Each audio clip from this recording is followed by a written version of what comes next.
ಅದೇ ಬೇಕು. ಬುಲೆಟಿನ್ ಎಕ್ಸ್‌ಪ್ರೆಸ್ಗೆ ಸ್ವಾಗತ. ನಾನು ಸೀನಪ್ಪ ಹೊಸದೂರ್. ಇವತ್ತು ನಾವು ರಿಜಿಸ್ಟ್ರೇಷನ್ ರಿಜಿಸ್ಟ್ರೇಷನ್ ಮಾಡ್ಕೊಳಕ್ಕೆ ಬಂದಿದ್ವಿ. ಸೊ ಇದು ಏನೋ ಫರ್ ರಿಜಿಸ್ಟ್ರೇಷನ್ ಅಂದರೆ ಏನೋ ಸೈಟು, ಮನೇನೋ, ಗಾಡಿನೋ ಅಲ್ಲ, ಒಂದು ಸಿನಿಮಾ ಕಥೆಯ ರಿಜಿಸ್ಟ್ರೇಷನ್ ಮಾಡ್ಕೊಳಕ್ಕೆ ಬಂದಿದ್ವಿ. ಸೊ ಇದು ನಿರ್ದೇಶನ ಬಂದುಬಿಟ್ಟು ನವೀನ್ ದ್ವಾರಕನಾಥ್ ಅವರು ಮಾಡಿದ್ದಾರೆ. ನಿರ್ಮಾಪಕರು ನವೀನ್ ರಾವ್ ಅವರು ಮಾಡಿದ್ದಾರೆ. ಸೊ ನಾಯಕ ನಟರಾಗಿ ಪೃಥ್ವಿ ಅಂಬಾರ್ ಅವರು ಕೂಡ ಮಾಡಿದ್ದಾರೆ. ಇನ್ನು ನಮಗೆ ಚಿರಪರಿಚಿತ ಇರತಕ್ಕಂಥವರು ನಾಯಕಿ ಆಗಿದ್ದಂಥವರು ಮಿಲನ ನಾಗರಾಜ್ ಅವರು ಕೂಡ ಇದ್ದಾರೆ. ಸೊ ಇದನ್ನು ಮಾತಾಡ್ತಾ ಹೋಗೋಣ. ಯಾವ ರೀತಿ ರಿಜಿಸ್ಟ್ರೇಷನ್ ಮಾಡ್ಕೊಂಡಿದ್ದಾರೆ, ಸೈಟ್ ಮಾಡ್ಕೊಂಡ್ರಾ, ಇಲ್ಲಾಂದರೆ ಅವರ ಮನಸ್ಸುಗಳನ್ನು ರಿಜಿಸ್ಟ್ರೇಷನ್ ಮಾಡ್ಕೊಂಡ್ರಾ, ಸಿನಿಮಾ ಕತೆ ಏನು ಹೇಳ್ತಾ ಹೋಗುತ್ತೆ, ನಾಯಕ ನಟರು ಏನು ಹೇಳ್ತಾರೆ, ಮತ್ತು ನಾಯಕಿ ಆದಂಥವ್ರು ಕೂಡ ಏನು ಹೇಳ್ತಾರೆ, ಮಾತಾಡ್ತಾ ಹೋಗೋಣ. ಕಾರ್ಯಕ್ರಮಕ್ಕೆ ಸ್ವಾಗತ. ಮೊದಲನೇದಾಗಿ ಪೃಥ್ವಿ ಅವರು ಹೇಳಬೇಕು, ಫರ್ ರಿಜಿಸ್ಟ್ರೇಷನ್ ಅಂದರೆ ಏನು ನೀವು ರಿಜಿಸ್ಟರ್ ಮಾಡೋಕ್ಕೆ ಕೊಟ್ಟಿದ್ದೀರಾ, ಪ್ರೇಕ್ಷಕರಿಗೆ ಏನು ಹೇಳೋಕ್ಕೆ ಕೊಟ್ಟಿದ್ದೀರಾ? ಅದೇ ನೀವು ಹೇಳಿದಾಗೆ ಜಾಗ, ಬೈಕು ಅದಿದ್ದಲ್ಲ, ಅದು ಮಾತ್ರ ಅಲ್ಲ. ರಿಜಿಸ್ಟ್ರೇಷನ್ ಯಾವುದೇ ಒಂದು ಬೈಕ್ ಅಥವಾ ಜಾಗ ಅಥವಾ ಯಾವುದೇ ನಿಮ್ಮ ಹೆಸರು ರಿಜಿಸ್ಟರ್ ಆಗಿಲ್ಲ ಅಂತ ಹೇಳಿದ್ರೆ ನಿಮ್ದಲ್ಲ ಅಂತ ಅರ್ಥ ಲೀಗಲಿ. ಸೊ ಸಂಬಂಧಗಳು ಅಷ್ಟೇ, ಮನಸ್ಸಲ್ಲಿ ತುಂಬ ಗಟ್ಟಿಯಾಗಿ ರಿಜಿಸ್ಟರ್ ಆಗಬೇಕು. ರಿಜಿಸ್ಟರ್ ಆದಮೇಲೆ ಅದಕ್ಕೊಂದು ಲಾಂಗ್ ರನ್ ಅಂತ ಇರೋದು ಅಥವಾ ಒಂದು ಫಾರ್ ಎವರ್ ಅಂತ ಪಟ್ಟ ಬರೋದು. ಸೊ ಆ ಒಂದು ಕೋರ್ ಪ್ಲಾಟ್ ನಮ್ಮ ಸಿನಿಮಾದು ಫಾರ್ ರಿಜಿಸ್ಟ್ರೇಷನ್ದು ಅಂತ ಹೇಳ್ಬೋದು. ಆ್ಯಂಡ್ ಪರಸ್ಪರ ಲವ್ ಮಾಡಿ ಮದುವೆ ಆದಾಗ ಹ್ಯಾಪಿಲಿ ಮ್ಯಾರಿಡ್ ಆವಾಗಿಂದ ಸ್ಟಾರ್ಟ್ ಆಗೋದಲ್ಲ, ಮದುವೆ ಆದಮೇಲೆ ಜೀವನ ಸ್ಟಾರ್ಟ್ ಆಗೋದು ಅನ್ನೋದು ನಮ್ಮ ಸಿನಿಮಾದಲ್ಲಿ ತುಂಬ ಚೆನ್ನಾಗಿ ಲೈಟ್ ಹಾರ್ಟೆಡ್ ಆಗಿ ಹ್ಯೂಮರಸ್ ವೇಯಲ್ಲಿ ನಮ್ಮ ನಿರ್ದೇಶಕರು ಕಟ್ಟಿಕೊಟ್ಟಿದ್ದಾರೆ. ಸೊ ಅದೇ ಫಾರ್ ರಿಜಿಸ್ಟ್ರೇಷನ್. ನೀವು ಹೇಳೋದಾದರೆ ಮೇಡಮ್, ಏನು ನಿಮ್ಮ ಅನಿಸಿಕೆ ಅನ್ನೋದು ಹಂಚ್ಕೊಳ್ಳಿ. ರಿಜಿಸ್ಟ್ರೇಷನ್ ನೀವು ಯಾವ ರೀತಿ? ಇಲ್ಲ, ಸಿನಿಮಾ ವಿಚಾರವಾಗಿ ಪೃಥ್ವಿಯವರು ಹೇಳಿದ್ದು ಕರೆಕ್ಟ್ ಆಗಿದೆ. ಫಾರ್ ರಿಜಿಸ್ಟ್ರೇಷನ್ ಸಂಬಂಧಗಳ ಬಗ್ಗೆ ಮಾಡಿರುವಂಥ ಸಿನಿಮಾ. ಸೊ ಚಿತ್ರೀಕರಣ ಎಲ್ಲೆಲ್ಲಿ ನಡೀತು, ಏನಾದರೂ ವಿಶೇಷತೆ ಇತ್ತಾ ಚಿತ್ರೀಕರಣದಲ್ಲಿ? ಹೌದು, ನಮ್ಮ ಬೆಂಗಳೂರಲ್ಲಿ, ಸಕಲೇಶ್ಪುರ, ಉಡುಪಿ ಎಲ್ಲ ಕಡೆ ಶೂಟಿಂಗ್ ಮಾಡಿದ್ದೀವಿ. ನಮಗೆ ವಿಭಿನ್ನವಾಗಿದ್ದು ಒಂದು ನಮ್ಮ ಸಾಂಗ್ ಆಲ್ರೆಡಿ ರಿಲೀಸ್ ಆಗಿರುವಂಥ ಕದ್ದು ಸಾಂಗ್ ನಮಗೆ ಅಂಡರ್ ವಾಟರ್ಗೆಲ್ಲ ಶೂಟ್ ಮಾಡಿದ್ವಿ. ಸೊ ಆ ಸಾಂಗ್ ಬಹಳ ವಿಭಿನ್ನವಾಗಿತ್ತು ಆ್ಯಂಡ್ ಸ್ವಲ್ಪ ಡಿಫಿಕಲ್ಟ್ ಆಗಿತ್ತು ನಮಗೆ. ಬಟ್ ಅದರ್ವೈಸ್ ಸಿನಿಮಾ ತುಂಬ ವಿಭಿನ್ನತೆ ಇರಲಿಲ್ಲ. ರೆಗ್ಯುಲರ್ ಸ್ಟೋರಿ, ಒಂದು ಫ್ಯಾಮಿಲಿ ಡ್ರಾಮಾ, ಒಂದು ಲವ್ ಸ್ಟೋರೀಸ್ ಯಾವ ರೀತಿ ಮಾಡ್ತೀವಿ ಆ ರೀತಿ ಶೂಟ್ ಮಾಡಿದ್ವಿ. ಸೊ ಇದನ್ನು ಹೊರತುಪಡಿಸಿದರೆ ತಾರಾಗಣದಲ್ಲಿ ಕೆಲ ಹೀರೋಯಿನ್ ನಟರು ಕೂಡ ಇದ್ದಾರೆ. ಅದ್ರ ಬಗ್ಗೆ ಹೇಳೋದಾದರೆ ನಿಮ್ಮ ಕ್ಯಾರೆಕ್ಟರ್ ಸಂಬಂಧಪಟ್ಟಂಗೆ ಹೇಳೋದಾದರೆ ಏನೇನು ಹೇಳ್ಬೋದು? ಅಲ್ಲ, ಈ ಸಿನಿಮಾದಲ್ಲಿ ತುಂಬ ದೊಡ್ಡ ತಾರಾಗಣ ಇದೆ. ಸುಧಾ ಬೆಳವಾಡಿ ಅವರು, ನಾಣಿ ಸರ್, ಬಾಬು ಹಿರಣ್ಯ ಅವರು, ರವಿಶಂಕರ್ ಅವರು, ತುಂಬ ದೊಡ್ಡ ತಾರಾಗಣ ಇರುವಂಥ ಸಿನಿಮಾ. ನನ್ನ ಪಾತ್ರ ಒಂದು ಇಂಡಿಪೆಂಡೆಂಟ್ ಹುಡುಗಿ, ಸಿಂಪಲ್ ಇಂಡಿಪೆಂಡೆಂಟ್ ಹುಡುಗಿಯ ಪಾತ್ರ. ಸೊ ನನ್ನ ಪಾತ್ರ ಅನ್ನೋದಕ್ಕಿಂತ ಇದು ಫ್ಯಾಮಿಲಿ ಸುತ್ತ ನಡೆಯುವಂಥ ಕಥೆ ಆಗಿರೋದ್ರಿಂದ ಎಲ್ಲ ಪಾತ್ರಗಳು ತುಂಬ ಮುಖ್ಯ ಆಗುತ್ತೆ ಈ ಸಿನಿಮಾದಲ್ಲಿ. ಸೊ ಓವರಾಲ್ ಆಗಿ ಹೇಳೋದು ಫ್ಯಾಮಿಲಿ ಸ್ಟೋರಿ ಅಂತ ಹೇಳ್ತಿದ್ದೆ. ಸೊ ಪೃಥ್ವಿ ಅವರೇ, ನೀವು ಸಿನಿಮಾ ಇದನ್ನು ಹೇಗೆ ಅಂದರೆ ತೊಗೊಂಡ್ರಿ? ಅಂದರೆ ನೀವು ಲಾಸ್ಟ್ ಸಿನಿಮಾಗಳು 2 ಚೆನ್ನಾಗಿ ಬಂದಿದೆ ನಿಮ್ಮದು, ಸಿನಿಮಾ ಮಾಡಿದಂಥ ಸಿನಿಮಾಗಳು. ಕಥೆಯನ್ನು ಹೇಗೆ ಒಪ್ಕೊಂಡ್ರಿ? ಹೇಗೆ ನಿಮಗೆ ಮಾಡಬೇಕು ಇದು ಫಾರ್ ರಿಜಿಸ್ಟ್ರೇಷನ್? ಈ ಟೈಟಲ್ಲೇ ಒಂಥರ ವಿಭಿನ್ನವಾಗಿದೆಯಲ್ಲ, ಅದಕ್ಕೆ ಟೈಟಲ್ ಮಾತ್ರ ವಿಭಿನ್ನ, ಸಿನಿಮಾ ವಿಭಿನ್ನ ಅಂತ ಹೇಳಲ್ಲ. ಇದು ವಿಭಿನ್ನ ಅನ್ನೋದಕ್ಕಿಂತ ಸಿನಿಮಾ ಸ್ವಲ್ಪ ಹತ್ತಿರ ಅಂತ ಹೇಳ್ತೀನಿ ನಾನು. ಅಂದರೆ ಜನರಿಗೆ ತುಂಬ ಹತ್ತಿರ ಆಗುತ್ತೆ, ತುಂಬ ರಿಲೇಟ್ ಆಗುವಂಥದ್ದು ವಿಷಯಗಳು ಬಹಳಷ್ಟಿದೆ. ನೋಡಿದಾಗ ಯಾವುದಲ್ಲ ಇದು ನಮ್ಮ ಜೀವನದಲ್ಲಿ ಆಗುತ್ತೆ ಅಥವಾ ನಮ್ಮ ಹತ್ತಿರದ ಮನೆಯಲ್ಲಿ ನಡೆಯುತ್ತೆ ಈ ಥರ ಸಮಸ್ಯೆಗಳು, ಅಥವಾ ಇದೆಲ್ಲ ನಮಗೂ ಆಗುತ್ತೆ ಅನ್ನೋದು. ಮತ್ತು ಪ್ರತಿ ಫ್ಯಾಮಿಲಿಯ ಪ್ರತಿಯೊಬ್ಬ ವ್ಯಕ್ತಿಗೂ, ಪ್ರತಿಯೊಬ್ಬ ಸದಸ್ಯನಿಗೂ ಒಂದಲ್ಲ ಒಂದು ರೀತಿಯಲ್ಲಿ ಕನೆಕ್ಟ್ ಆಗುವಂಥ ಸ್ಟೋರಿ ಇದು.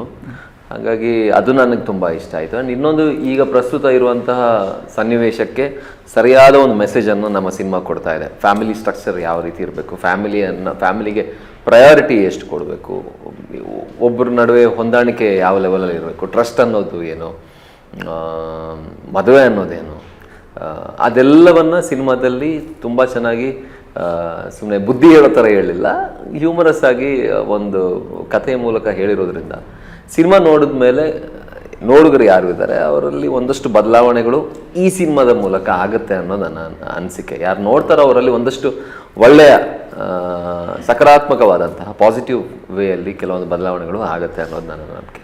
ಅಲ್ಲ, ಈಗ ಯಂಗ್ ಜನ್ರೇಷನಲ್ಲಿ ಲವ್ ಮ್ಯಾರೇಜಸ್ ತುಂಬ ಆಗ್ತಿದ್ದಾವೆ, ಡಿವೋರ್ಸ್ ಆಗ್ತವೆ, ಏನೇನೋ ಆಗೋಗ್ತವೆ ಕತೆ ರಿಯಲ್ ಲೈಫಲ್ಲಿ. ಸೊ ಆ ಒಂದು ಓರಿಯೆಂಟೆಡಲ್ಲೇ ಇದೆ ಅಂತ ನೀವು ಸಿನಿಮಾ ಹೌದೌದು. ಅಂದ್ರೆ ಈಗ ಪ್ರಸ್ತುತ ಯಾವ ಮೆಸೇಜ್ ಹೋಗ್ಬೇಕೋ ಅದು ಮೆಸೇಜ್ ಇದೆ. ಬಿಕಾಸ್ ನೀವೇ ನೋಡಿ, ಬಹಳ ಡಿವೋರ್ಸ್ಗಳು, ಜಗಳಗಳು, ಲವ್ ಮ್ಯಾರೇಜ್ ಆದ್ರೂ ಕೂಡ ಒಂದೇ ತಿಂಗಳಲ್ಲಿ ಡಿವೋರ್ಸ್ ಆಗಿರೋದು ಬಹಳ ನಾವು ಇವಾಗ ನೋಡ್ತೀವಿ. ತುಂಬಾ ನಮ್ಮ ಸುತ್ತಮುತ್ತಲೇ ಬಹಳ ವಿಷಯಗಳಿದೆ. ಅದು ನಿಜವಾಗ್ಲೂ ತುಂಬಾ ಒಂದು ರೀತಿಯಲ್ಲಿ ರಾಂಗ್. ಇದು ಆಬ್ವಿಯಸ್ಲಿ ಅವರವ್ರ ವೈಯಕ್ತಿಕ ಜೀವನ ಆದ್ರೂ ಕೂಡ ಒಬ್ರು ಮದುವೆ ಆದ್ಮೇಲೆ ಬರೀ ಅವರಿಬ್ರು ಮಾತ್ರ ಇಂಡಿವಿಜುವಲ್ಸ್ ಅಲ್ಲ, ಅವ್ರ ಫ್ಯಾಮಿಲಿ, ಎರಡೂ ಫ್ಯಾಮಿಲಿ ಇನ್ವಾಲ್ವ್ ಆಗುತ್ತೆ. ಸೊ ಇವರಲ್ಲಿ ಏನಾದರೂ ಕಲಾ ಅಥವಾ ಏನೋ ಈ ಥರ ಜಗಳಗಳು ನಡೀತಾ ಇದ್ರೆ ಅದು ಕಂಪ್ಲೀಟ್ ಫ್ಯಾಮಿಲಿಗೂ ಎಫೆಕ್ಟ್ ಆಗುತ್ತೆ. ಮಕ್ಕಳಾಗಿದ್ರೆ ಮಕ್ಳಿಗಂತೂ ಜಾಸ್ತಿ ಎಫೆಕ್ಟ್ ಆಗುತ್ತೆ. ಸೊ ಇದು ತೀರಾ ಮುಖ್ಯ ಅಂತ ಅನ್ಕೋತೀನಿ. ಈಗಿನ ಪ್ರಸ್ತುತ ತುಂಬ ಈ ಒಂದು message that should be heard ಅನ್ನೋ ಥರ. ಡೈರೆಕ್ಟರ್ ಬಗ್ಗೆ ಹೇಳೋದಾದ್ರೆ ನವೀನ್ ದ್ವಾರಕನಾಥ್ ಅಂತ ಅವರು IT ಪ್ರೊಫೆಷನಲ್ಲು, ತುಂಬ ಪ್ಯಾಷನ್ ಇಟ್ಕೊಂಡು ಬಂದಿರುವಂತಹ ಡೈರೆಕ್ಟ್ರು. ಪ್ರೊಡ್ಯೂಸರ್ ಕೂಡ ಅಷ್ಟೇ. ಅವರಿಬ್ರು ಕ್ಲಾಸ್ಮೇಟ್, ನವೀನ್ ರಾವ್ ಮತ್ತು ನವೀನ್ ದ್ವಾರಕನಾಥ್ ಇಬ್ರು ಕ್ಲಾಸ್ಮೇಟ್ ಸೇರಿ. ಹೌದು, ನವೀನ್ ಕ್ಲಾಸ್ಮೇಟ್ಸ್ ಎಲ್ಲ ಸೇರಿ ಒಂದು ಈ ಥರ ಫಿಲ್ಮ್ ಮಾಡಬೇಕು ಅಂತ ಹೊರಟಿದ್ದು. ಆ್ಯಂಡ್ ಒಳ್ಳೆ ಸದಭಿರುಚಿ, ಅಂದರೆ ಒಳ್ಳೆ ಸಿನಿಮಾಗಳನ್ನು, ಒಳ್ಳೆ ಕಂಟೆಂಟ್ ಇರುವಂಥ ಫ್ಯಾಮಿಲಿ ಡ್ರಾಮಾ ಸಿನಿಮಾಗಳನ್ನೇ ಕೊಡಬೇಕು ಅನ್ನೋದು ಅವರ ಮುಂದಿನ ಯೋಜನೆ ಕೂಡ ಇರೋದು. ಸೊ ಹಾಗಾಗಿ ಈ ಸಿನಿಮಾ ಒಳ್ಳೆ ರೀತಿಯಲ್ಲಿ ಎಲ್ಲರ ಮನಸ್ಸಲ್ಲಿ ರಿಜಿಸ್ಟರ್ ಆದರೆ ಅವರು ಒಂದಷ್ಟು ಸಿನಿಮಾಗಳನ್ನ ರಿಜಿಸ್ಟರ್ ಮಾಡ್ತಾರೆ. ಕಥೆನ ಅವರು ನರೇಟ್ ಮಾಡ್ಬೇಕಾದಾಗ ನಿಮಗಂತಾನೆ ಮಾಡಿದ್ದ, ಇಲ್ಲ ಈ ತರ ಕತೆ ಮಾಡಿದ್ರೆ ಓಕೆ ಅಂತ ನಿಮ್ಮನ್ನ ಏನಾದ್ರು ಮೊದಲೇ ಒಪ್ಸಿ ಮಾಡಿದ್ದಂತದ್ದ? ಇಲ್ಲ, ಕತೆ ಮಾಡ್ಕೊಂಡು ನಿಮ್ನ ಒಪ್ಸಿದ್ದ ಅವರು? ಅದು ಆ ಪ್ರೋಸೆಸ್ ಅವ್ರ ಹತ್ರನೇ ಕೇಳಬೇಕು. ಬಟ್ ಅವ್ರು ಆಗ ಕತೆ ಚೆನ್ನಾಗಿತ್ತು. ಇದು ಇಂಪಾರ್ಟೆಂಟ್. ಅದು ನನಗೆ ಯಾವುದೇ ಸಿನಿಮಾ ಮಾಡಿದ್ರು ಕತೆ ಬಹಳ ಪ್ರಾಮುಖ್ಯತೆ ಇರುತ್ತೆ. ಆಸ್ ಅ ಪರ್ಸನ್ ನನಗೆ ಪ್ರಾಮುಖ್ಯತೆ ಅಥವಾ ನನ್ನ ಪಾತ್ರಕ್ಕೆ ಪ್ರಾಮುಖ್ಯತೆ ಅನ್ನೋದಕ್ಕಿಂತ ಕತೆಗೆ ಪ್ರಾಮುಖ್ಯತೆ ಇಂಪಾರ್ಟೆಂಟು. ಸೊ ಅದು ಇದೆ. ನನಗೆ ಕತೆನೇ ಇಷ್ಟ ಆಗಿದೆ ನನಗೆ. ಆ್ಯಕ್ಚುಲಿ ಕತೆನೇ ಇಷ್ಟ ಆಗಿದೆ. ಮೇಡಮ್, ನಿಮಗೆ ಕತೆಯಲ್ಲಿ ಏನು ಇಷ್ಟ ಆಗಿ ನೀವು ಈ ಸಿನಿಮಾ ಒಪ್ಕೊಂಡ್ರೆ? ಇದು ಎಲ್ಲರಿಗೂ ಹತ್ರ ಆಗುವಂಥ ಕತೆ. ಅಂದರೆ ನೀವು ಒಂದು ಫ್ಯಾಮಿಲಿ ಜೊತೆ ಕುತ್ಕೊಂಡು ನೋಡ್ಬೇಕಾದ್ರೆ ನಿಮಗೆ ನಮ್ಮ ಜನ್ರೇಷನ್ ಅವರು, ನಮ್ಮ ತಂದೆ ತಾಯಿ ಜನ್ರೇಷನ್ ಅವರು ಒಟ್ಟಾಗಿ ಒಂದು ಫ್ಯಾಮಿಲಿ ನೋಡೋವಂಥ ಸಿನಿಮಾ. ಆ್ಯಂಡ್ ನಮ್ಮ ಸಿನಿಮಾದಲ್ಲಿ ನಡೆಯುವಂಥ ಇನ್ಸಿಡೆಂಟ್ಗಳು ಭಾಳಷ್ಟು ಜನರ ಜೀವನದಲ್ಲಿ ನಡೆಯುವಂಥ ಇನ್ಸಿಡೆಂಟ್ಗಳು. ಇವಾಗ ಸಪ್ರೇಷನ್ಗಳು ಜಾಸ್ತಿ, ಡಿವೋರ್ಸ್ ಜಾಸ್ತಿ, ಮಿಸ್ಅಂಡರ್ಸ್ಟ್ಯಾಂಡಿಂಗ್ಸ್ ಜಾಸ್ತಿ, ಫ್ಯಾಮಿಲಿಯಲ್ಲಿ ಸ್ಪ್ಲಿಟ್ ಆಗುವಂಥದ್ದು ಜಾಸ್ತಿ. ಸೊ ಈ ವಿಚಾರದ ಮೇಲೆ ಸಿನಿಮಾ ಹೋಗೋದು. ಸೊ ಹಾಗಾಗಿ ಭಾಳಷ್ಟು ಜನಕ್ಕೆ ರಿಲೇಟ್ ಆಗುವಂಥ ಕತೆ ಇದೆ. ಸೊ ಹಾಗಾಗಿ ಕತೆ ಹತ್ತಿರ ಆಗುತ್ತೆ ಜನಕ್ಕೆ ಅಂತ ಅನ್ನಿಸ್ತು. ಸೊ ನಾನು ಕತೆ ಅಲ್ಲ, ನೀವು ಒಂದು ಬೇರೆ ವಿಚಾರವಾಗಿ ಹೇಳಿದ್ರಿ, ನನಗೆ ಅರ್ಧ ಕತೆ ಬಿಟ್ಟರು ಆಮೇಲೆ ಮತ್ತೆ ಹೇಳಿದ್ರು ಆ ಒಂದು ಪ್ರಸಂಗ ನಡೀತು ಅಂತ ಹೇಳಿದ್ರಿ. ಸೊ ಅದ್ರ ಬಗ್ಗೆ ಹೇಳೋದಾದ್ರೆ ಅದೇ ಅವರು ಕತೆ ನರೇಟ್ ಮಾಡ್ಬೇಕಾದ್ರೆ ಅರ್ಧ ಕತೆ ಹೇಳಿದರು. ಅರ್ಧ ಕತೆ ಹೇಳಿದ್ಮೇಲೆ ನಾನು ಸರ್ ಕಂಟಿನ್ಯೂ ಮಾಡಿ ಅಂತಂದೆ. ಅವರು ಇಲ್ಲ, ನೀವು ಸಿನಿಮಾ ಮಾಡ್ತೀನಿ ಅಂದರೆ ನಾನು ಹೇಳ್ತೀನಿ ಅಂತ ಅಂದರು. ಸೊ ನಾನು ಟೈಮ್ ತೊಗೊಂಡು, ಬಿಕಾಸ್ ಕತೆ ಗೊತ್ತಿಲ್ಲದಲೇ ಜಡ್ಜ್ ಮಾಡೋಕ್ಕಾಗಲ್ಲ. ಬಟ್ ಸಮ್ವೇರ್ ಆ ಫಸ್ಟ್ ಹಾಫ್ ಹೇಳಿದಾಗಲೇ ನಂಗೆ ಲೈನ್ ಇಷ್ಟ ಆಗಿತ್ತು. ಆ್ಯಂಡ್ ಆಲ್ಸೋ ಪ್ರೊಡ್ಯೂಸರ್ ತುಂಬ ಪ್ಯಾಷನೆಟ್ ಅನಿಸ್ತು. ಯಾಕೆಂದರೆ ಫಾರ್ ರಿಜಿಸ್ಟ್ರೇಷನ್ ಟೈಟಲ್ ಕೂಡ ನಮ್ಮ ನಿರ್ಮಾಪಕರೇ ಕೊಟ್ಟಿರೋಂಥದ್ದು. ಆ್ಯಂಡ್ ಪೃಥ್ವಿ ಕಾಸ್ಟಿಂಗಲ್ಲಿ ಆಲ್ರೆಡಿ ಕಾಸ್ಟ್ ಮಾಡಿದರು. ಸೊ ಹಾಗಾಗಿ ಭಾಳಷ್ಟು ವಿಚಾರಗಳು ಇನ್ಕ್ಲೂಡೆಡ್ ಆಯಿತು. ಆ್ಯಂಡ್ ದೆನ್ ಸರಿ ಸರ್ ನಾನು ಮಾಡ್ತೀನಿ, ನೀವು ಕತೆ ಹೇಳಿ ಅಂತ ಹೇಳಿದ್ಮೇಲೆ 2 ದಿನ ಆದಮೇಲೆ ನಾನು ನರೇಶನ್ ತೊಗೊಂಡೆ. ಮ್ಯೂಸಿಕ್ ಅಂತ ಬಂದಾಗ ಸಿನಿಮಾಗೆ ಪ್ರಮುಖ ಆಗುತ್ತೆ. ಯಾವುದೇ ಒಂದು ಸಿನಿಮಾ ತಗೊಂಡ್ರು ಕೂಡ ಕತೆ ಚೆನ್ನಾಗಿದ್ದು ಒಂದು ಸ್ವಲ್ಪ ಹೆಚ್ಚು ಕಡಿಮೆ ಮ್ಯೂಸಿಕ್ ಇದ್ದರೆ ಸಿನಿಮಾ ಸೂಪರ್ ಹಿಟ್ ಆಗಿಬಿಡುತ್ತೆ. ಮ್ಯೂಸಿಕ್ ಅಂತ ಬಂದಾಗ ನಿಮಗೆ ಈ ಸಿನಿಮಾದಲ್ಲಿ ಇಷ್ಟ ಆಗಿರೋಂಥದ್ದು ಸಾಂಗ್ ಆಗಲಿ ಬೇರೆ? ಹರೀಶ್ ಅವರು ಬಹಳ ಒಳ್ಳೆ ಮೆಲಡಿ ಕೊಟ್ಟಿದ್ದಾರೆ, ಮ್ಯೂಸಿಕ್ ಡೈರೆಕ್ಟರು. ಅದು ನಾವು ಇವಾಗ ಅದನ್ನು ಹೊರತಾಗಿ ಕೂಡ ನಮ್ಮ ರೆಕಾರ್ಡಿಂಗ್ ಮಾಡೋದು ನಕುಲ್ ಭಯಂಕರ್ ಅವರು. ಸೊ ಅವರ ವಾಯ್ಸ್ ಕೂಡ ಭಾಳ ಚೆನ್ನಾಗಿದೆ. ಕದ್ದು ಸಾಂಗ್ ಕೂಡ ಅವರೇ ಹಾಡಿದ್ದಾರೆ. ಸೊ ಸಿನಿಮಾಗೆ ಹೇಗೆ ಅಂದರೆ ಯಾವ ಪ್ಯಾಟರ್ನಿಂಗ್ ಸಾಂಗ್ಸ್ ಬೇಕು, since it's a romantic film, youngster ಅಂದರೆ it's a love story cum family drama, ಅಂದರೆ ಆ ಜಾನರ್ಗೆ ಮ್ಯೂಸಿಕ್ ಯಾವ ರೀತಿ ಇರಬೇಕು ಆ ರೀತಿ ಮಾಡಿದ್ದಾರೆ. ಆ್ಯಂಡ್ 2-3 ಸಾಂಗ್ ತುಂಬ ಚೆನ್ನಾಗಿದೆ ಸಿನಿಮಾದಲ್ಲಿ. ನಿಮ್ಮ ಫೇವ್ರೇಟ್ ಅದರಲ್ಲಿ? ನನಗೆ ಕದ್ದು ಇಸ್ ಮೈ ಫೇವ್ರೇಟ್. ಇನ್ನೊಂದು ಪ್ಯಾಥೋ ಸಾಂಗ್ ಕೂಡ ತುಂಬ ಚೆನ್ನಾಗಿದೆ. ಅದನ್ನು ಬಹುಶಃ ಸಿನಿಮಾ ರಿಲೀಸ್ ಆದ ನಂತರ ರಿಲೀಸ್ ಮಾಡ್ತಾರೆ ಅನಿಸುತ್ತೆ, ಇವಾಗ ರಿಲೀಸ್ ಮಾಡಿಲ್ಲ. ಬಟ್ ಸಿನಿಮಾಗೆ ತುಂಬ ಚೆನ್ನಾಗಿ ಒಗ್ಗುವಂಥ ಸಂಗೀತ ಮಾಡಿದ್ದಾರೆ. ಸೇಮ್ ಕ್ವಶನ್ ನಿಮ್ಗೆ ಕೇಳೋದಾದ್ರೆ ಪೃಥ್ವಿ ಅವರು, ಮ್ಯೂಸಿಕ್ ಅಂತ ಬಂದಾಗ ಅದೇ ಹರೀಶ್ ಅವರು ತುಂಬ ಒಳ್ಳೆ ಹಾಡುಗಳನ್ನು ಕೊಟ್ಟಿದ್ದಾರೆ. ಒಂದು ಡ್ಯಾನ್ಸಿಂಗ್ ನಂಬರ್ಸ್ ಹಾಡು ಕೂಡ ಇದೆ, ಚಂದನ್ ಶೆಟ್ಟಿ ಅವರು ಹಾಡಿರುವಂಥದ್ದು, ಅದು ಚೆನ್ನಾಗಿದೆ. ಆ್ಯಂಡ್ ಕದ್ದು ಕೂಡ ನನ್ನ ಫೇವ್ರೆಟ್ಟು. ಆಮೇಲೆ ಇನ್ನೊಂದು ಪ್ಯಾಥೋ ಸಾಂಗ್ ಕೂಡ ಇದೆ, ಅದು ಕೂಡ ತುಂಬ ಚೆನ್ನಾಗಿದೆ. ಬ್ಯಾಕ್ಗ್ರೌಂಡ್ ಸ್ಕೋರ್ ಸ್ಪೆಷಲಿ ನಕುಲ್ ಭಯಂಕರ್ ಅವರು ತುಂಬ ಚೆನ್ನಾಗಿ ಮಾಡಿದ್ದಾರೆ. ತುಂಬ ಸೀನ್ಸ್ ಇಲೆವೇಟ್ ಆಗಿದೆ. ಸೊ ಥ್ರೂ ಔಟ್ ಸಿನಿಮಾ ಒಂದು ಫ್ಲೋ ಅಲ್ಲಿ ಹೋಗುತ್ತೆ because of background score and song. ಒಂಥರ ಒಂದು ಒಳ್ಳೆ ಫೀಲ್ ಗುಡ್ ಎಕ್ಸ್ಪೀರಿಯನ್ಸ್ ಕೊಡುತ್ತೆ. ಸೊ ನೀವು ಇದರಲ್ಲಿ ನಿಮ್ಮನ್ನ ಡ್ಯಾನ್ಸ್ ನೋಡ್ಬೋದಾ? ಡ್ಯಾನ್ಸ್ ಏನೋ ನಮ್ಮ ಅಲ್ಪ ಸ್ವಲ್ಪ ಸಿಗ್ಬೋದಾ? ಅಲ್ಪ ಸ್ವಲ್ಪ ಇದೆ, ಡ್ಯಾನ್ಸ್ ಇದೆ. ಇವರಂತೂ ಹೇಳಂಗಿಲ್ಲ, ಮಾಡ್ತಾರೆ. ಇಲ್ಲ, ನಾನು ಪೃಥ್ವಿ ಒಳ್ಳೆ ಡ್ಯಾನ್ಸರ್. ನಾನೇನು ಇವರು ಒಳ್ಳೆ ಡ್ಯಾನ್ಸರೇ. ಇದರಲ್ಲಿ ಡ್ಯಾನ್ಸ್ ಮಾಡಿಲ್ಲ, ಮಾಡಿಸಿದ್ದಾರೆ. ಹಾಂ, ಅದೇ ಬೇಕು. ಸೊ ಈ ಸಿನಿಮಾ ಬೇರೆದೇನಾದರೂ ಅಂದರೆ ನಿಮ್ಮ ಶೂಟ್ ಮಾಡುವಂಥ ಸಂದರ್ಭದಲ್ಲಿ ತುಂಬ ಇಷ್ಟ ಆದಂಥದ್ದು ಸಂದರ್ಭಗಳು? ನನಗೆ ಈ ಫುಲ್ ಪ್ರಾಸೆಸ್ಸಲ್ಲಿ ಸಾಂಗ್ ಅದು ಅಂಡರ್ ವಾಟರ್ ಶೂಟ್ ನಾವು ಎಕ್ಸ್ಪೀರಿಯೆನ್ಸ್ ಮಾಡಿದ್ದು ನಮಗೆ ಸ್ಪೆಷಲಿ ತುಂಬ ತೀರಾ ಡಿಫ್ರೆಂಟ್ ಎಕ್ಸ್ಪೀರಿಯೆನ್ಸ್ ಅಂತ ಅನಿಸ್ತು. ಅಂಡರ್ ವಾಟ್ರಲ್ಲಿ ನಾವು ಶೂಟ್ ಮಾಡಿದ್ದು. ಆ್ಯಂಡ್ ಒಂದು ಟ್ರಾವೆಲ್ ಸೀಕ್ವೆನ್ಸ್ ಶೂಟ್ ಮಾಡಿದ್ವಿ ಬೈಕಲ್ಲಿ, ಅದು ತುಂಬ ಚೆನ್ನಾಗಿತ್ತು. ಮಂಗಳೂರಲ್ಲಿ, ಸಕಲೇಶ್ಪುರದಲ್ಲಿ. ಆ್ಯಂಡ್ ತುಂಬ ಬೀಚಲ್ಲಿ, ನಾವು ಬೀಚಲ್ಲಿ ಡ್ರೈವ್ ಮಾಡಿದ್ವಿ ಆ್ಯಕ್ಚುಲಿ.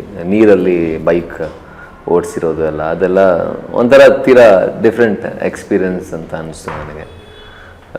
ಅದು ಬಿಟ್ಟು ಎಲ್ಲ ಪಾತ್ರವರ್ಗದ ಜೊತೆ ರವಿಶಂಕರ್ ಸರ್, ತಬ್ಲಾ ನಾನಿ ಸರ್, ಆಮೇಲೆ Sudha Belawadi ma'am, Babu Hirannaiah sir, Swathi ma'am, Ramesh Bhat sir, Bank Janardhan sir, Umesh sir, ಆಮೇಲೆ ಡಿಂಗ್ರಿ ನಾಗರಾಜ್ ಎಲ್ಲರೂ ಗ್ಯಾಂಗೇ ಇದೆ. ಸೊ ಅವರು ಎಲ್ಲರ ಜೊತೆ ಒಂದು ಆ್ಯಕ್ಟ್ ಮಾಡುವಂಥ ಅವಕಾಶ, ಎಲ್ಲ ಒಂದು ಫ್ಯಾಮಿಲಿ ಥರ ಇದ್ವಿ ನಾವು. ಕಂಪ್ಲೀಟ್ ಒಂದು ಒಳ್ಳೆ ಎನ್ವೈರ್ಮೆಂಟ್ ಇತ್ತು. ಸೊ ಅದೆಲ್ಲ ಒಂಥರ ತೀರಾ ಒಳ್ಳೆ ಎಕ್ಸ್ಪೀರಿಯನ್ಸ್. ಸೊ ಇತ್ತೀಚೆಗೆ ಕಾಮಿಡಿ ಅನ್ನೋದು ಸಿನಿಮಾದಲ್ಲಿ ಪ್ರಮುಖ ಪಾತ್ರ ವಹಿಸುತ್ತೆ. ಎಲ್ಲ ಕೂಡ ಪ್ರಮುಖನೇ ಸಿನಿಮಾ ಅಂದಮೇಲೆ. ಸೊ ಇದ್ರಲ್ಲಿ ಕಾಮಿಡಿ ನೋಡ್ಬೋದಾ? ಇದೆಯಾ ಕಾಮಿಡಿ ಅಂಡ್ ಸಿಚುವೇಶನಲ್ ಅಂತ ಹೇಳಕ್ ಇಷ್ಟಪಡ್ತೀನಿ. ಅಂದ್ರೆ ಕೆಲವೊಂದು ಸಿಚುವೇಶನ್ ನಮ್ಮ ನಡುವೆ ಜನರಲ್ಲಿ ನಗು ತರಿಸತ್ತೆ ಅಂತ ನನ್ನ ಅನಿಸಿಕೆ. ತೀರಾ ಕಾಮಿಡಿಗೆ ಅಂತಾನೆ ಬೇರೆ ಸೀನ್ಸ್ಗಳು ಆ ಥರ ಎತ್ತಿ ಇಟ್ಟಿಲ್ಲ. ಬಿಕಾಸ್ ಇದರಲ್ಲಿ ಕಥೆಯ ಟ್ರಾವೆಲ್ ಏನಿದೆ, ಕಥೆಯ ಮೋಷನ್ ಏನಿದೆ, ಅದು ಇಂಪಾರ್ಟೆಂಟ್ ಆಗಿರೋದ್ರಿಂದ ಅದರಲ್ಲೇ ಒಂದಷ್ಟು ಸೀನ್ಸ್ಗಳು, ನಗು ತರಿಸುವಂಥ ಸೀನ್ಸ್ಗಳು ತುಂಬಾನೇ ಇದೆ ಥ್ರೂ ಔಟ್ ದ ಸಿನಿಮಾ. ಹೌದು, ಎಂಟರ್ಟೈನ್ಮೆಂಟ್. ಹೌದು, ಒಂದು ಸ್ಮೈಲಲ್ಲಿ ನೋಡಕ್ ಶುರು ಮಾಡಿದ್ರೆ ಎಂಡ್ವರೆಗೂ ಅದೇ ಸ್ಮೈಲಲ್ಲಿ ನೋಡ್ತಾ ಇರ್ಬೋದು ಅಷ್ಟೇ. ಈ ಸರಿ ಪ್ರೇಕ್ಷಕರಿಗೆ ಏನ ಕಣ್ಣೀರು ತರಿಸ್ತೀರಾ ದಿಯಾದಲ್ಲಿ ತಂದಂಗೆ? ಆ ಥರದ್ದೇನಿದೆಯಾ? ಸ್ವಲ್ಪ ಇಮೋಷನಲ್ ಸೀನ್ಸ್ ಇದೆ, ಎಸ್ಪೆಷಲಿ ಮಿಲನ ಅವರದ್ದು ಇಮೋಷನಲ್ ಸೀನ್ಸ್ ಇದೆ ಒಂದಷ್ಟು. ಬಟ್ ಇದು ಅದು ಲವ್ ಮಾಕ್ಟೇಲ್ ಆಗಲಿ, ದಿ ಆಗಲಿ, ಅದೊಂದು ಬೇರೆ ಥರದ ಸಿನಿಮಾ. ಇದೊಂದು proper family drama, light hearted cinema, ಒಂದು ಫೀಲ್ ಗುಡ್ ಸಿನಿಮಾ. ಖುಷಿ ಆಗುತ್ತೆ ಸಿನಿಮಾ ನೋಡಿದ್ರೆ ಆ ಥರ. ಮೇಡಮ್, ನೀವು ಈಗ ನಾನು ಒಂದು 2-3 ಸಿನಿಮಾ ತುಂಬ ಚೆನ್ನಾಗಿ ಹಿಟ್ಟಾಯಿತು, ತುಂಬ ಚೆನ್ನಾಗಿ ರೆಸ್ಪಾನ್ಸ್ ಆಯಿತು. ಅದೇ ಥರ ಈ ಸಿನಿಮಾದಲ್ಲಿ ಎಮೋಷ್ನಲಿ ಕನೆಕ್ಟ್ ಆಗುವಂಥದ್ದು ಸೀನ್ಸ್ ನಿಮ್ಗೆ ಇಷ್ಟ ಆಗಿರೋದು ಏನಿದೆ? ಸೀನ್ಸ್ ಬಿಟ್ಕೊಡಕ್ಕಾಗಲ್ಲ, ಬಿಕಾಸ್ ಎಮೋಷನಲ್ ಸೀನ್ಸ್ ಇದಾವೆ. ಬಟ್ ಅದು ಸಿನಿಮಾ ನೋಡಿದ್ರೆ ಚೆನ್ನಾಗಿರುತ್ತೆ. ನಾವು ಹೇಳೋದಕ್ಕಿಂತ ಹೆಚ್ಚಾಗಿ ಅನ್ಸುತ್ತೆ. ಎಮೋಷನಲ್ ಸೀನ್ಸ್ ಇದೆ ಸಿನಿಮಾ. ಖಂಡಿತ ಇದೆ, ಕನೆಕ್ಟ್ ಆಗುತ್ತೆ. ಮತ್ತೆ ಮೇಡಮ್, ಈ ಸಿನಿಮಾ ಇದರಲ್ಲಿ ನಿಮಗೆ ಇಷ್ಟ ಆಗದೆ ಇರೋಂಥದ್ದು ಏನಾದರೂ ಬ್ಯಾಡ್ ಇನ್ಸಿಡೆಂಟ್ಸ್ ಏನಾದರೂ ನಡೀತಾ? ಆ ಥರದ್ದು ಏನಾದ್ರು ಇತ್ತ? ಅಲ್ಲ, ಶೂಟಿಂಗ್ ಟೈಮಲ್ಲಿ ಆ ಥರದ್ದು ಪ್ರಸಂಗಗಳೇನಾದರೂ ನಡೀತಾ? ಕಷ್ಟ ಆಯಿತು ನಂಗೆ ಶೂಟಿಂಗ್ ಮಾಡಲಿಕ್ಕೆ ಇಲ್ಲಿ? ಅಂಡರ್ ವಾಟರ್ ಶೂಟ್ ತುಂಬ ಕಷ್ಟ ಆಯಿತು. ಬಿಕಾಸ್ ನೀರು ಒಳಗಡೆ 10 hours ಇದ್ವಿ ನಾವು, ಬೆಳಗ್ಗೆಯಿಂದ ಸಂಜೆವರೆಗೂ. ಸೊ ಕಾಸ್ಟ್ಯೂಮ್ ಹಾಕೊಂಡು, ಮೇಕಪ್ ಹಾಕೊಂಡು, ಊಟ ತಿಂಡಿ ಸರಿ ಮಾಡೋಕ್ಕಾಗಲಿಲ್ಲ. ತುಂಬ ಚಳಿ ಇತ್ತು ಅವತ್ತು. ಸೊ ಅಂಡರ್ ವಾಟರ್ ತುಂಬ ಕಷ್ಟ ಆಯಿತು. But otherwise it's a very friendly team. ತುಂಬ ಒಳ್ಳೆಯ ತಂಡ ಇದು.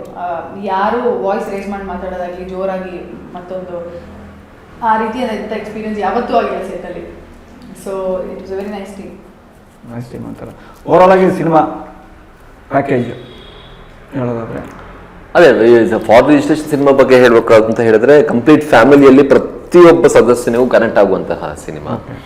ಆ್ಯಂಡ್ ಎಲ್ಲರೂ ರಿಲೇಟ್ ಮಾಡ್ಕೋಬೋದು. ನಾನು ಆವಾಗಲೇ ಹೇಳಿದಾಗ ವಿಭಿನ್ನ ಅನ್ನೋದಕ್ಕಿಂತ ಇದು ಹತ್ರ, ಡಿಫ್ರೆಂಟ್ ಅನ್ನೋದಕ್ಕಿಂತ ತೀರಾ ನಿಯರ್ ಟು ಯುವರ್ ಹಾರ್ಟ್ ಅಂತ.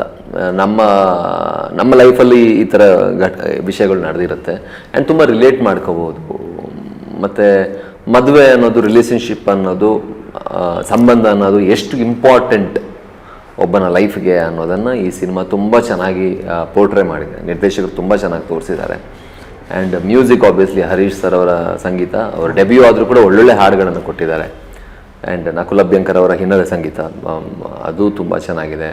ಆ್ಯಂಡ್ ಪಾತ್ರವರ್ಗ ತುಂಬ ಚೆನ್ನಾಗಿದೆ. ಆ್ಯಂಡ್ ಸ್ಪೆಷಲಿ ನನ್ನ ಮತ್ತು ಮಿಲನ ಅವರ ಪಾತ್ರ ಏನಿದೆ, ಗಿವ್ ಆ್ಯಂಡ್ ಟೇಕ್ ಏನಿದೆ, ಕಾಂಬಿನೇಷನ್ ಏನಿದೆ, ಅದು ಆ್ಯಕ್ಚುಲಿ ಸ್ಟ್ಯಾಂಡ್ ಔಟ್ ಆಗುತ್ತೆ ಅನ್ನೋದು ನನ್ನ ಅನಿಸಿಕೆ. ಅದು ನಾನು ಹೇಳಬಾರ್ದು, ಬಟ್ ಹಾಡು ನೋಡಿದಾಗ, ಟ್ರೈಲರ್ ನೋಡಿದಾಗ ಎಲ್ಲರೂ ಅದನ್ನೇ ಮಾತಾಡಿರುವಂಥದ್ದು, ಹೇಳಿರುವಂಥದ್ದು, ಎಕ್ಸ್ಪ್ರೆಸ್ ಮಾಡಿರುವಂಥದ್ದು. ಸೊ ಅದು 100% ಒಂಥರ ಒಂದು ಫ್ರೆಶ್ ಫೀಲ್ ಕೊಡುತ್ತೆ ಅನ್ನೋದು ನನ್ನ ಅನಿಸಿಕೆ.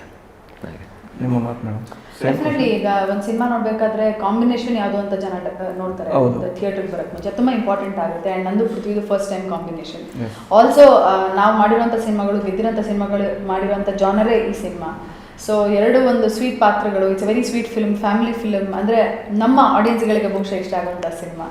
ಐ ಥಿಂಕ್ ಇಷ್ಟ ಆಗುತ್ತೆ ಅಂದ್ಕೊಂಡಿದ್ದೀವಿ. ಕಾಂಬಿನೇಷನ್ ವರ್ಕೌಟ್ ಆಗಿದೆ, ಸಾಂಗ್ಸ್ಗಳು ವರ್ಕೌಟ್ ಆಗಿದೆ. ಸೊ ಡೆಫಿನೆಟ್ಲಿ ಆಡಿಯನ್ಸ್ಗೆ ಡಿಸಪಾಯಿಂಟ್ ಅಂತೂ ಆಗಲ್ಲ. ಫ್ಯಾಮಿಲಿ ಸಮೇತ ಬಂದು ನೋಡಿದ್ರೆ ಸಿನಿಮಾ ಖುಷಿ ಕೊಡುತ್ತೆ. ಡೈರೆಕ್ಟರ್ ಇದ್ರೆ ಒಂದೊಂದು ಅಷ್ಟು ಕೇಳ್ಬೋದಿತ್ತು ಅವ್ರ ಹತ್ರ, ಎಲ್ಲ ಸುಮ್ಮ ಏನೇನಿತ್ತು ಎಲ್ಲ. ಸೊ ನೀವು ಯಾವುದನ್ನು ಬಿಟ್ಕೊಡ್ತಾ ಇಲ್ಲ, ಸಿನಿಮಾ ಬಗ್ಗೆ ಕೇಳಿದ್ರೆ ಯಾವುದನ್ನು ಬಿಟ್ಕೊಡಲ್ಲ. ಕತೆ ಬಿಟ್ಕೊಡ್ಬೋದಲ್ಲ, ಕೊಟ್ಬಾರ್ದಲ್ಲ. ಅದಕ್ಕೆ ಎಷ್ಟು ಬಿಡ್ತಾರೆ ಡೈರೆಕ್ಟ್ ಇದ್ರೆ ಹೇಳ್ತಾನೆ ಇರ್ಲಿಲ್ಲ ಆಕ್ಚುಲಿ. ಅವರು ಸಿನಿಮಾದಲ್ಲಿ ನೋಡಿ ಅಂತಿದ್ರು. ಓವರಾಲ್ ಆಗಿ ಫ್ಯಾಮಿಲಿ ಕಂಟೆಂಟ್ ಸಿನಿಮಾ, ಈಗ ಯಂಗ್ ಜನರೇಷನ್ಗೆ ಕನೆಕ್ಟ್ ಆಗುತ್ತೆ ಡೆಫಿನೆಟ್ ಆಗಿ. ಸೊ ಫ್ಯಾಮಿಲಿ ಕೂತ್ಕೊಂಡು ಆರಾಮಾಗಿ ನೋಡುವಂಥ ಸಿನಿಮಾ. ವೆರಿ ಸಾಂಗ್ಸ್ ಎಷ್ಟಿದೆ ಸರ್ ಇದರಲ್ಲಿ? 6 ಸಾಂಗ್ ಇದೆ. 5+1 6 ಸಾಂಗ್ ಇದೆ. 5 ಸಾಂಗ್ ಇತ್ತು. ಆಮೇಲೆ ನಕುಲ್ ಅಭ್ಯಂಕರ್ ಅವ್ರು ಬಂದು ಸಿನಿಮಾ ನೋಡಿದ್ಮೇಲೆ ಅವ್ರಿಗೆ ಇನ್ನೊಂದು ಸಾಂಗ್ ಬೇಕು ಅಂತ ಅನಿಸ್ತು. ಹಾಗಾಗಿ ಯಾವುದೋ ಒಂದು ಸನ್ನಿವೇಶದಲ್ಲಿ ಅವರೇ ಒಂದು ಹಾಡನ್ನು ಕ್ರಿಯೇಟ್ ಮಾಡಿ ಹಾಕಿದ್ದಾರೆ. So totally 5+1. 5+1 ಸಿನಿಮಾದಲ್ಲಿ 6 ನೋಡ್ಲಿಕ್ಕೆ ಸಿಗುತ್ತೆ. ಹೌದು. ಮ್ಯೂಸಿಕಲ್ ಸಿನಿಮಾ ಇದು. ಥ್ರೂ ಔಟ್ ಫಸ್ಟ್ ಇಂದ ಲಾಸ್ಟ್ ವರೆಗೂ ಪ್ರಾಪರ್ ಒಂದು ಮ್ಯೂಸಿಕಲ್ ಸಿನಿಮಾ. ಒಂದು ಮದುವೆ ಹಾಡಿದೆ, ಅದು ಆಕ್ಚುಲಿ ತುಂಬಾ ಚೆನ್ನಾಗಿದೆ. ತುಂಬಾ ಚೆನ್ನಾಗಿ ಬಂದಿದೆ. Vijay Prakash sir musical cinema ಬರ್ತಾ ಕಡಿಮೆ ಆಗ್ತಿದೆ. ಎಲ್ಲ ಸ್ಟೋರಿ ಓರಿಯೆಂಟೆಡ್ ಅದ್ರ ಮೇಲೆ ನಿಂತ್ಕೊಂಡಿದೆ, ಇಲ್ಲ ಅಂದ್ರೆ ಹೀರೋ ಒಂದು ಕಂಟೆಂಟ್ ಮೇಲೆ ಹೋಗ್ತಿದೆ. So musical cinema 100% musical cinema. ಒಂದೊಂದು ಸಂದರ್ಭಕ್ಕೆ ಒಂದೊಂದು ಬೇರೆ ಬೇರೆ ರೀತಿಯ ಹಾಡುಗಳಿದೆ. ಡಾನ್ಸ್ ಸೀಕ್ವೆನ್ಸ್ ಇದೆ, ಒಂದು ರೊಮ್ಯಾಂಟಿಕ್ ಸೀಕ್ವೆನ್ಸ್ ಇದೆ, ಟ್ರಾವೆಲ್ ಸೀಕ್ವೆನ್ಸ್ ಇದೆ, ಮದುವೆದೊಂದು ಹಾಡಿದೆ, ಪ್ಯಾಥೋ ಹಾಡಿದೆ. ಸೊ ಬೇರೆ ಬೇರೆ ರೀತಿಯ ಹಾಡುಗಳು, ಪ್ರಾಪರ್ ಒಂದು musical cinema. Okay madam, same question ನಿಮಗೂ ಹೇಳೋದಾದ್ರೆ, ನಿಮಗೆ ಫೇವ್ರೆಟ್ ಅಂದರೆ ನಿಮ್ಗೆ ತುಂಬ ಇಷ್ಟ ಆಗಿರೋಂಥದ್ದು ಈ ಸಾಂಗಲ್ಲಿ ಏನಾದರೂ ಒಂದು ಡೈಲಾಗ್ ಸಾಂಗಲ್ಲಿ? ಐ ಥಿಂಕ್ ಫಸ್ಟ್ ಲೈನೇ ಸಿನಿಮಾ ಸಾಂಗಲ್ಲಿ ಚೆನ್ನಾಗಿದೆ. ಅದೇ ಎಲ್ಲರೂ ಕ್ಯಾಚಿ ಅಂತ ಹೇಳ್ತಿದ್ದಾರೆ. ಕದ್ದು ಕದ್ದು ಕೊಡು ಅಂತ ಸಾಂಗ್ ಹೇಳ್ಬೇಕು, ಅದೇ ಸಾಂಗ್ ತಾನೇ ಮಾತಾಡ್ತಾ ಇರೋದು. ಯಾವ್ದು ಅದೇ ಸಾಂಗ್ ಅಂದ್ರೆ ಯಾವ್ದು? ಪ್ಯಾಥೋ ಸಾಂಗ್ ಒಂದು, ಆಕ್ಚುಲಿ ಪ್ಯಾಥೋ ಸಾಂಗ್ ತುಂಬಾ ಇಷ್ಟ ನನಗೆ. ಒಂದೇ ಒಂದು ಸಾರಿ ಮತ್ತೆ ಪ್ರೀತ್ಸು ಅಂತ ಒಂದು ಸಾಂಗ್ ಬರುತ್ತೆ. That is beautiful song. ಪ್ಯಾಥೋ ಅದು ರಿಲೀಸ್ ಆಗಿಲ್ಲ ಇನ್ನ, ಪ್ರಾಯಶಃ ಸಿನಿಮಾ ಹತ್ರ ಒಂದಾಗ ರಿಲೀಸ್ ಮಾಡ್ತಾರೆ. ಅದೊಂದು ಲಿರಿಕ್ಸ್ ಚೆನ್ನಾಗಿದೆ. ಅಂಡ್ ಕದ್ದು ಕದ್ದು ಕೊಡು ನನಗೀಗ ನನ್ನನೇ, ಅದು ಅರ್ಥ ನಂಗಿನ್ನು ಅರ್ಥ ಆಗಿಲ್ಲ ನನಗೆ. ಕದ್ದು ಕದ್ದು ಕೊಡು ನನಗೀಗ ನನ್ನನೇ ಅಂದ್ರೆ ನಾನು ನಿನ್ನ ಹತ್ರ ಇದ್ದೀನಿ, ನನಗೆ ನೀನು ನನ್ನನ್ನೇ ಕೊಡು ಅಂತ. ಅದೇ ಡೈರೆಕ್ಟರ್ ಹೇಳಿರೋದು. ಕದ್ದು ಕದ್ದು ಕೊಡು. ಬಟ್ ಲಿರಿಕ್ಸ್ ನಂಗೆ ಬಹಳ ಇಷ್ಟ ಆಗಿದೆ. ಆ ಒಂದು ಲೈನ್ ಮಾತ್ರ ನನಗೆ ಇನ್ನು ಡೈಸೆಕ್ಟ್ ಮಾಡೋಕ್ಕಾಗಿಲ್ಲ. ಬಟ್ ಅದು ಬಿಟ್ರೆ ಥ್ರೂ ಔಟ್ ಲಿರಿಕ್ಸ್ ನನಗೆ ಬಹಳ ಲೈನ್ಸ್ಗಳು ನಾಗಾರ್ಜುನ ಅವ್ರು ತುಂಬಾ ಚೆನ್ನಾಗಿ ಬರ್ತಿದ್ದಾರೆ. ಏನಾದರೂ ಎಮೋಷನಲ್ ಡೈಲಾಗ್ ಇದೆಯಾ ಸಿನಿಮಾದಲ್ಲಿ? ಒಂದು ಡೈಲಾಗ್ ಹೊಡಿಬೋದಾ? ಅಂದ್ರೆ ಡೈಲಾಗ್ ಅನ್ನುವಂಥ ಅಂದ್ರೆ ಫಾರ್ಮುಲೇಟೆಡ್ ಡೈಲಾಗ್ಸ್ ಇಲ್ಲ ಈ ಸಿನಿಮಾದಲ್ಲಿ. ಸುಮ್ಮನೆ ನಾವು ಈಗ ರಿಯಲ್ ಲೈಫ್ ಅಲ್ಲಿ ಹೆಂಗ್ ಮಾತಾಡ್ತೀವಿ ಹಂಗೆ ಡೈಲಾಗ್ಸ್. ಹೈಲೈಟ್ ಆಗಂತದ್ದು ಯಾವ್ದಾದ್ರು? ಹೈಲೈಟ್ ಅದೇ ನಾನು ಅದೇ ಹೇಳ್ತಾರೆ, ಸಿಚುವೇಶನ್ ಯಾವುದೋ ಒಂದು ಡೈಲಾಗ್ ಇದೇ ಇರುತ್ತೆ. ಹೈಲೈಟ್ ಆಗೋ ಸೀನ್ಸ್ ಎಲ್ಲ ಕ್ಲೈಮ್ಯಾಕ್ಸ್ ಟುವರ್ಡ್ಸ್ ಕ್ಲೈಮ್ಯಾಕ್ಸ್ ಅಲ್ಲಿ ಇರುತ್ತೆ. ಒಂದು ಡೈಲಾಗ್ ಅಷ್ಟೇ ನಾನು ಕೇಳಿದ್ದು ಸೀನ್ ಬೇಡ ಇಲ್ಲ ಅಂಥದ್ದೇನು. ನಾನು ಆವಾಗಲೇ ಅದೇ ಹೇಳಿದಾಗೆ ನಮ್ಗೆ ಮಾತುಗಳಿಗೆ ಪ್ರಾಮಿನೆನ್ಸ್ ಇಲ್ಲ ಇಲ್ಲಿ ಈ ಸಿನಿಮಾದಲ್ಲಿ. ಭಾವನೆಗಳಿಗೆ, ಸಿಚುವೇಶನ್ಗಳಿಗೆ, ಭಾವನೆಗಳಿಗೆ, ಇಮೋಷನ್ಸ್ಗೆ ಜಾಸ್ತಿ ಪ್ರಾಮಿನೆನ್ಸ್ ಇರೋದ್ರಿಂದ ಯೂಶಲಿ ಮಾತಿಗೆ ಪ್ರಾಮಿನೆನ್ಸ್ ಕೊಟ್ಟಾಗ ಅಲ್ಲೊಂದು ಸ್ವಲ್ಪ ನನಗೆ ಪರ್ಸನಲಿ ನನಗೆ ಅದು ಇಷ್ಟ ಇಲ್ಲ. ಸ್ವಲ್ಪ ರಿಯಲಿಸಮ್ ಇಂದ ಸ್ವಲ್ಪ ಹೊರಗೆ ಹೋಗ್ತೀವಿ ಅಂತ ನನ್ಗೆ ಅನ್ಸುತ್ತೆ. ಯಾವಾಗಲೂ ಡೈಲಾಗ್ ಅಂತ ಫಾರ್ಮುಲೇಟ್ ಆದಾಗ, ತೀರಾ ಡೈಲಾಗ್ ಒಂದು ಫಾರ್ಮುಲೇಟೆಡ್ ಡೈಲಾಗ್ ಹೇಳಿದಾಗ ಒಂದು ಹೀರೋ ಅಂದ್ಮೇಲೆ ಒಂದು ಡೈಲಾಗ್ ಹೇಳ್ತಾರೆ. ಸಿನಿಮಾ ಆ ಥರ ಸಿನಿಮಾ ಅಲ್ಲ. ಈ ಸಿನಿಮಾ ಒಂದು feel good content oriented cinema. ನನಗೆ ಪರ್ಸ್ನಲಿ, ಅದು ನನ್ನ ಪರ್ಸ್ನಲ್ ಇದು, ನನಗೆ ಒಂದು ಸ್ವಲ್ಪ ಫಾರ್ಮುಲೇಟೆಡ್ ಡೈಲಾಗ್ ಹೇಳಿದಾಗ ಬಾಯಲ್ಲಿ ಬರೋದಿಲ್ಲ ಅದು. ನಿಜ ಜೀವನದಲ್ಲಿ ನಾವು ಮಾತಾಡಲ್ಲ. ನಿಜ ಜೀವನದಲ್ಲಿ ಎಲ್ಲಿ ನಾವು ಪ್ರತಿಯೊಂದು ವಿಷಯಕ್ಕೂ ಡೈಲಾಗ್ ವಿಷಯದಲ್ಲಿ ಮಾತಾಡಲ್ಲ, ನಾರ್ಮಲ್ಲೇ ಮಾತಾಡ್ತೀವಿ ನಾವು. ಸೊ ನನ್ಗೆ ಆ ಥರ ಇಷ್ಟ. ಸೊ ನಮ್ಮ ಸಿನಿಮಾದಲ್ಲೂ ಆ್ಯಕ್ಚುಲಿ ಅಂಥ ಏನು ಸ್ಟ್ರಾಂಗ್ ಹೇಳಿದ ತಕ್ಷಣ ಅಂತ ಹೇಳುವಂಥ ಡೈಲಾಗ್ ಇಲ್ಲ. ನೋಡಿದ ತಕ್ಷಣ ಹೌದಲ್ಲ ಹಿಂಗಿರ್ಬೋದು, ಆ ಥರ ಇದೆ. ಓಕೆ, ನೀವು ಏನು ಕೇಳಿದ್ರು ಬಿಟ್ಕೊಡ್ತಿಲ್ಲ. ಬಿಟ್ಕೊಡೋದಲ್ಲ, ಇರೋ ಫ್ಯಾಕ್ಟ್ ಅದು ಅಷ್ಟೇ. ಕೊನೆಯದಾಗಿ ಫ್ಯಾಮಿಲಿ ಓರಿಯೆಂಟೆಡ್ ಸಿನಿಮಾ ಅಂತ ಹೇಳ್ತಾರೆ, ಪ್ರೇಕ್ಷಕರಿಗೆ ಬಂದು ನೋಡಿ ಅಂತಲೂ ಹೇಳ್ತಿದ್ರಿ. ಸೊ ಇದಾಗಿತ್ತು ಏನು ಫಾರ್ ರಿಜಿಸ್ಟ್ರೇಷನ್ ಟೀಮ್ ಜೊತೆಗಿನ ಮಾತುಕತೆ. ಸೊ ನೋಡ್ತಾ ಇರಿ, ಬುಲೆಟಿನ್ ಎಕ್ಸ್ಪ್ರೆಸ್ನ ಸಬ್ಸ್ಕ್ರೈಬ್ ಮಾಡಿ ಮತ್ತು ಶೇರ್ ಕೂಡ ಮಾಡ್ತಾಯಿರಿ. ಸಿನಿಮಾನ ಥಿಯೇಟರ್ಗೆ ಬಂದು ನೋಡಿ, ದಯವಿಟ್ಟು ಯಾವುದೇ ಕಾರಣಕ್ಕೂ ಪೈರಸಿಗೆ ಹೋಗಬೇಡಿ. ಸೊ ಮನೇಲಿ ಕೂತ್ಕೊಂಡು ಮೊಬೈಲೆಲ್ಲ ನೋಡೋಕೆ ಹೋಗ್ಬೇಡಿ. ಸಿನಿಮಾಗೆ ಬಂದು ನೋಡಿದ್ರೆ ಒಂದು ಟೀಮ್ಗೂ ಖುಷಿ ಆಗುತ್ತೆ, ಮತ್ತು ಬೇರೆ ಬೇರೆ ರೀತಿ ಎಲ್ಲನೂ ಹೋಗೋದು ಕಡಿಮೆ ಆಗುತ್ತೆ. ಸಿನಿಮಾನ ಆರ್ಮೆನ್ಸ್ ಜೊತೆಗೆ ಅವ್ರ ಫ್ಯಾಮಿಲಿ ಕರ್ಕೊಂಡೋಗಿ ನೀವು ಥಿಯೇಟ್ರಲ್ಲಿ ನೋಡಿದ್ರೆ ಅದ್ರ ಮಜಾನೇ ಬೇರೆ ಬರುತ್ತೆ. ಸೊ ನೋಡ್ತಾರೆ ಅಂತ ಹೇಳ್ತೀವಿ. ಸ್ವಾದಿಷ್ಟತೆಯ ಸ್ವಾದ, ತಾಜಾತನದ ಆಹ್ಲಾದ, ಉತ್ತಮ ಆರೋಗ್ಯ ಮತ್ತು ಹೆಚ್ಚಿನ ರೋಗ ನಿರೋಧಕ ಶಕ್ತಿಯ ವೃದ್ಧಿಗೆ ಈಗ ನಿಮಗೆ ಸಿಗುತ್ತಿದೆ ಉತ್ತಮ ಗುಣಮಟ್ಟದ ಪೌಷ್ಟಿಕಾಂಶ Shri Vaidik millet health mix. ಇದು ಸಿರಿಧಾನ್ಯಗಳ ಸಂಪತ್ತು.